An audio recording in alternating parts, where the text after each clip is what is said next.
Muitíssimo bom dia, boa tarde, boa noite, meus queridos alunos. Espero que estejam todos bem. E pessoal, como podem ver no título do vídeo, hoje vamos fazer uma espécie de listening, por assim dizer. Que ocorre, gente? Recentemente ocorreu algo que deixou Portugal em alerta. Um sismo de magnitude 5,3 na escala de Richter ocorreu na madrugada do dia 26 de agosto, muito recentemente. Mas este sismo não foi assim tão grande, sobretudo se compararmos com o grande sismo de 1755. Gente querida, muchas personas que están en Lisboa, sobre todo en la mañana del 26 de agosto del 2024, sintieron un sismo, un temblor bastante fuerte, pero no es nada comparado con la historia que les vengo a traer hoy, del tópico que precisamente hablaremos en el día de hoy, que fue el sismo de 1755. Una cosa bárbara, eso precisamente de lo que hablaremos en el día de hoy. Es una historia trágica e interesante que sobre todo podemos decir que cambió el rumbo de lo que vemos hoy en día en Lisboa. Cuando nosotros vamos a Lisboa de turismo o vivimos precisamente en Lisboa, vemos un estilo arquitectónico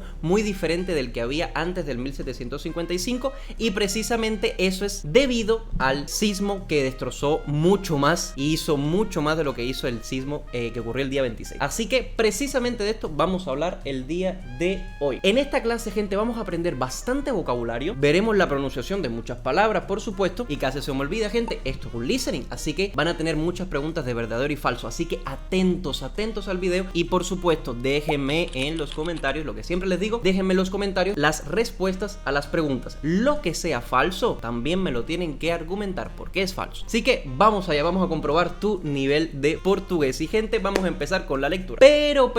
Pero antes, gente, no se les olvide, recuerden que tenemos cuenta de Instagram en la cual precisamente compartimos bastante contenido diferente al cual ustedes encuentran en este canal, en el canal de YouTube. Y por supuesto, si están interesados en conocer más informaciones acerca del curso de portugués de Portugal que ofrecemos, aquí tienen todas las informaciones, mis contactos, para que puedan tener más informaciones del curso. Sin más preámbulo, gente, comencemos. Precisamente antes de começarmos com a leitura, há duas coisas que devo falar com vocês. Primeira, vamos ver primeiro o vocabulário asociado à leitura. Pero antes, gente, les quería comentar que el texto que se va a leer ahora mismo es parte de Lisbon Quake, o sea, es un texto del blog lisbonquake.com, que es básicamente una página que es la página dedicada al Museo de la Catástrofe. Yo les voy a dejar los links aquí abajo para que si quieren leerlo o si quieren ir al museo y sentir los temblores. El museo está muy guapo, el museo está muy guapo, así que si están interesados en ir a Lisboa a hacer turismo y quieren vivir esta experiencia, se las recomiendo, es bastante buena. Gente, yo les recomiendo que abran la página web y estén leyendo a medida que yo estoy hablando, ¿ok?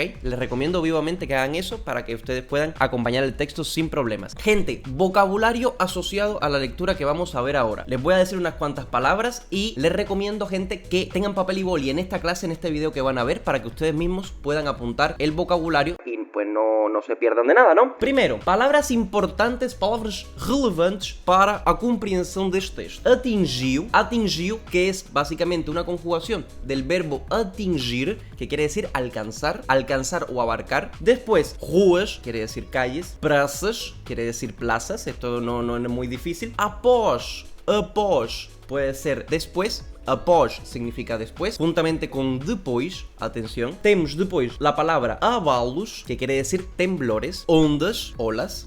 Zona ribeirinha, esto básicamente las zonas cercanas, aledañas a los ríos. Fogões, las cocinas. Perto, quiere decir cerca. Enchiam es parte de la conjugación del verbo encher, que en portugués encher quiere decir llenar. Aperfeiçoando, atención, este es el gerundio del verbo aperfeiçoar, que quiere decir perfeccionar, así que aperfeiçoando sería como perfeccionando. Y quase para acabar temos a palavra inquérito, que quiere decir cuestionario o encuesta. Y finalmente semeou, que basicamente faz parte da conjugação do verbo semear, que quer dizer sembrar. Gente, eu acho que com estas palavras, com este vocabulário, vocês já são capazes de compreender perfeitamente este texto. Por isso, bora lá começarmos com a leitura. Mas antes... ya lo he dicho 3 veces antes. Gente, antes de comenzar con la lectura, tienen ustedes que ver las preguntas que he hecho yo exclusivamente para este texto. Son preguntas de verdadero y falso, así que ustedes no tienen que argumentar nada. Bueno, simplemente les recuerdo que en los comentarios me dejen las respuestas de todas las preguntas. No, primera afirmación. Recuerden que ustedes tienen que decirme si las afirmaciones que les voy a decir ahora son verdaderas o falsas. Voy a comentar todas las preguntas al inicio y después, párrafo a párrafo, vamos viendo las preguntas. Segundo os historiadores, e ao contrário do que muitas pessoas pensam, o tsunami ocorreu antes do terremoto.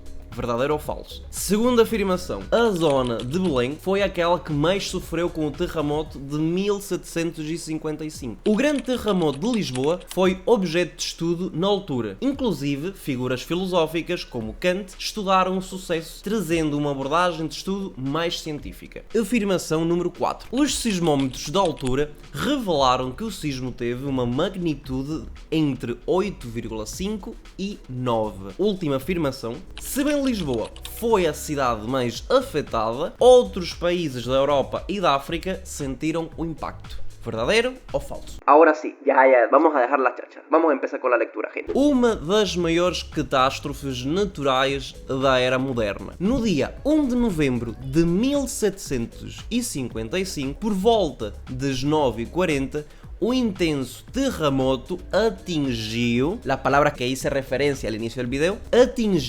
alcançou Lisboa, destruindo a maioria dos seus edifícios, ruas e praças. Um tsunami seguiu-se ao terremoto entre 60 a 90 minutos após os abalos. Abalos, temblores, recuerde, com ondas de cerca de 5 metros de altura vindas do rio Tejo, que inundaram a zona ribeirinha da cidade, aproximadamente até a zona onde hoje se situa o arco da Rua Augusta. Simultaneamente deflagraram inúmeros incêndios, originados pelos fogões nas casas e pelos candelabros nas igrejas, mas também por criminosos que aproveitaram a oportunidade para saquear palácios e igrejas. Dom José I e a sua família, el rei del momento, e a sua família sobreviveram ao terremoto por se encontrarem nesse dia no Palácio Real de Belém, uma vez que as princesas quiseram passar o dia santo na sua residência costeira. A zona de Belém, considerada à época um dos arredores da cidade, era povoada por apenas palácios e quintas, não tendo por isso sofrido de forma tão devastadora os efeitos do terremoto. Primeiro párrafo, vamos agora para o segundo. Objeto de estudo e debate por parte de inúmeras figuras ligadas à filosofia natural logo após a sua ocorrência. Foi Kant quem trouxe a discusión,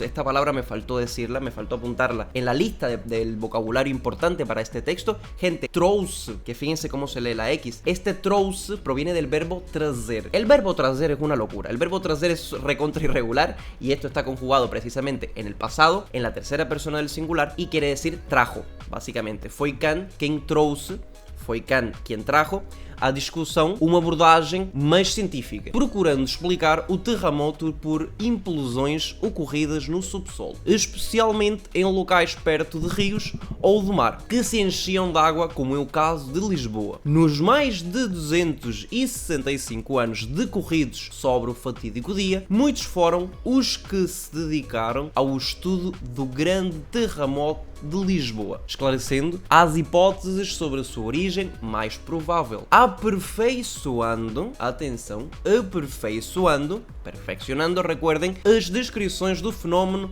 e do real impacto provocado, tanto em Lisboa como no resto do mundo. Uma vez que em 1755 ainda não existiam sismógrafos, recuerdem, uma vez que em 1755 ainda não existiam sismógrafos, esta foi outra palavra que me faltou, la tan conocida ainda, recordemos que ainda, esta palabra quiere decir todavía, ¿ok? Tengan en cuenta eso porque es parte de... Con esta información que les acabo de dar pueden responder perfectamente a la pregunta...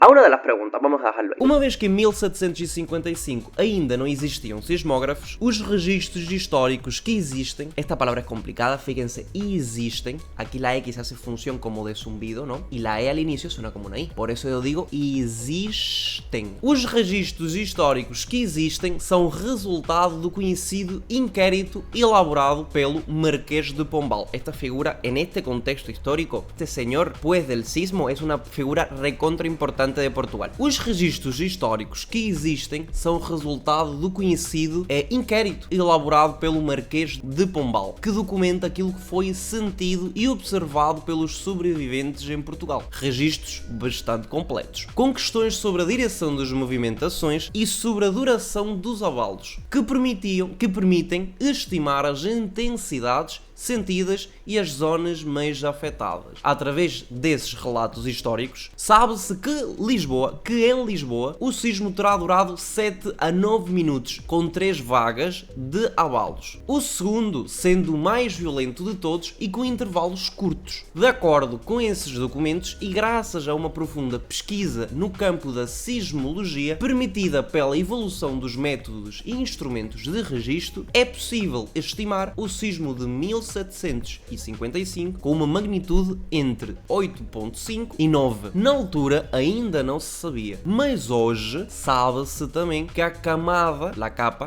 camada mais exterior do nosso planeta, a litosfera, é formada por várias capas tectónicas, por várias placas tectónicas que deslizam por sobre o manto da astenosfera. Não sabia disto, hein? Num movimento contínuo. Os sismos são movimentos súbitos entre placas. À medida que estas chocam, supongo, quando se separam ou quando se movem lateralmente uma em relação à outra. A causa última do grande terremoto foi a colisão entre as placas da Eurásia e da África. Estas placas colidem a sul de Portugal, ao largo de uma fronteira que se estende desde os Açores até o Mediterrâneo. Ao largo do Algarve, as placas aproximam-se a uma velocidade lenta de 4 a 5 milímetros ao ano, numa direção noroeste-sudeste. Ao longo do tempo, este movimento relativo acumula tensões e energia na litosfera, que acaba por se libertar bruscamente num sismo,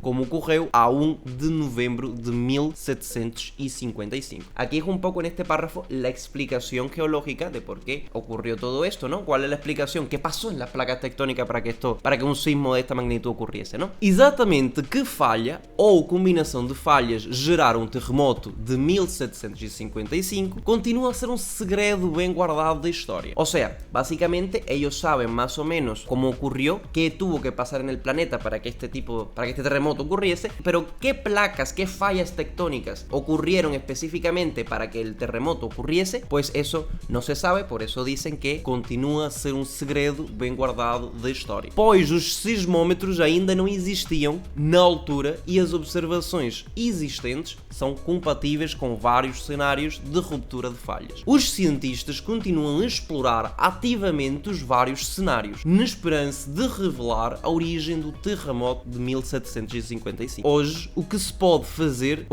dizer com confiança é que a falha ou falhas que romperam em 1755, dando origem ao sismo e tsunami, estão localizadas ao largo do Algarve, tendo provavelmente mais de 100 km de comprimento no total. O sismo semeou destruição e morte em Portugal, Espanha e Marrocos, tendo os efeitos de vibração sido observados um pouco por toda a Europa. No entanto, a Lisboa de 1755, capital de um vasto império colonial que se espalhava pelo globo, foi, sem dúvidas, o palco principal deste desastre natural, considerado uma das maiores catástrofes da era moderna. Gente, aquí está la lectura. Espero que les haya ayudado y espero que haya sido suficientemente clara para responder a las preguntas, que ya digo, no son fáciles, pero repitamos las preguntas, gente. Primeira pergunta: segundo os historiadores, e ao contrário do que muitas pessoas pensam, o tsunami ocorreu antes do terremoto. ¿Isto é falso o é verdadeiro? Te voy a dar 5 segundos. Piénsalo. O vuelve para atrás en el video y ve la parte donde yo hablo de este tema, de esta parte del texto.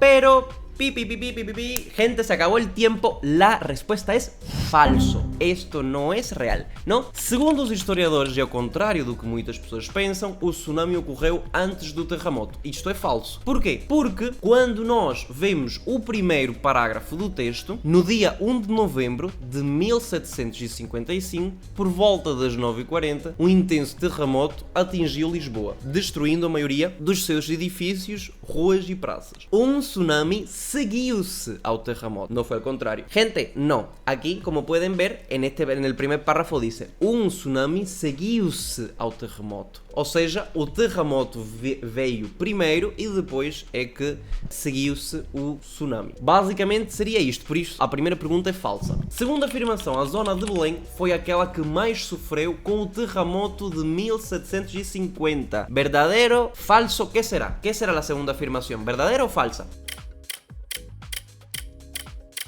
Gente, quien estuvo atento ya sabe que esto es falso también. ¿Por qué? Porque incluso en la última frase, en la última oración del primer párrafo dice: Dom José I e a sua família sobreviveram ao terremoto por se encontrarem nesse dia no Palácio Real de Belém, uma vez que as princesas quiseram passar o dia santo na sua residência costeira. A zona de Belém, considerada à época um dos arredores da cidade, era povoada por apenas palácios e quintas, não tendo por isso sofrido de forma tão devastadora os efeitos do terremoto. Así que esta afirmación es falsa precisamente porque Belén fue de las mejores zonas, ¿no? De las zonas que no fueron tan afectadas por los efectos del terremoto. Así que por eso mismo la familia real sobrevivió por estar en el Palacio Real de Belén en aquella fatídica noche. Afirmación número 3. O grande terremoto de Lisboa foi objeto de estudo na altura. El gran terremoto de Lisboa, gente, fue objeto de estudio en aquellos tiempos. Es más o menos lo que quiere decir la expresión naquela altura.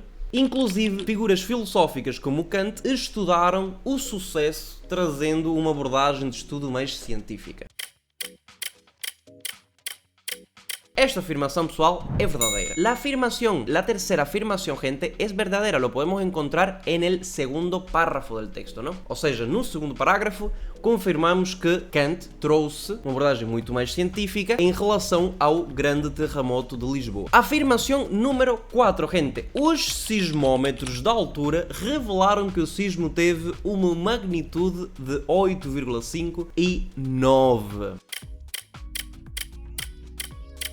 A resposta a esta afirmação podemos encontrá-la no tercer parágrafo. Gente, cuidado, porque esta afirmación puede confundir mucho, porque si bien la magnitud estimada del terremoto de 1755 fue entre 8.5 y 9, no habían sismómetros en aquel momento. De hecho, tercer párrafo, la primera frase inicia justamente así: uma vez que em 1755 ainda não existiam sismómetros, os registros históricos que existem são resultado do conhecido inquérito elaborado pelo Marqués de Pombal. O sea, que en 1755, gente, no existían los sismómetros. Así que todo lo que se conoce, todo lo que ocurrió en aquel momento, básicamente fue registrado por la encuesta que realizó el señor Marqués de Pombal a los habitantes, a los sobrevivientes de la ciudad de Lisboa después del terremoto. Así que realmente esta magnitud de entre 8.5 y 9 realmente es una estimación que fue sacada en los días de hoy teniendo en cuenta los relatos de la encuesta hecha por Marqués de Pombal. Pero no, en aquel momento no habían sismómetros, así que la afirmación número 4 es correcto, falsa. E a afirmação número 5, se bem Lisboa foi a cidade mais afetada, outros países da Europa e da África sentiram o impacto. A resposta a esta pregunta pode ser encontrada no último parágrafo do texto. En el último párrafo del texto, gente, dice lo siguiente: o sismo semeou destruição e morte em Portugal, Espanha e Marrocos, tendo os efeitos da vibração sido observados un poco por toda Europa. Esta frase ya confirma que la afirmación número 5 pues es verdadera. Gente querida, así acabamos el video de hoy. Espero que les haya gustado esta dinámica. Es una dinámica también diferente. A mí con este canal me gusta explorar cosas nuevas. Así que, gente, se gostaram do vídeo, se gostaram da dinâmica, por favor, díganme nos comentários, deem like ao vídeo, suscríbanse, todas esas coisas. Y, gente querida, pues así concluimos con el video. Espero que hayan respondido correctamente. Recuerden dejar en los comentarios las respuestas que dieron. Recuerden que tenemos vacantes para el curso de portugués europeo que ofrecemos. Y, gente, sin más dilación, espero que tengan un excelente día. Espero que tengan un excelente día, uma excelente tarde, uma excelente noite. E, gente, até a próxima. Tchau, tchau!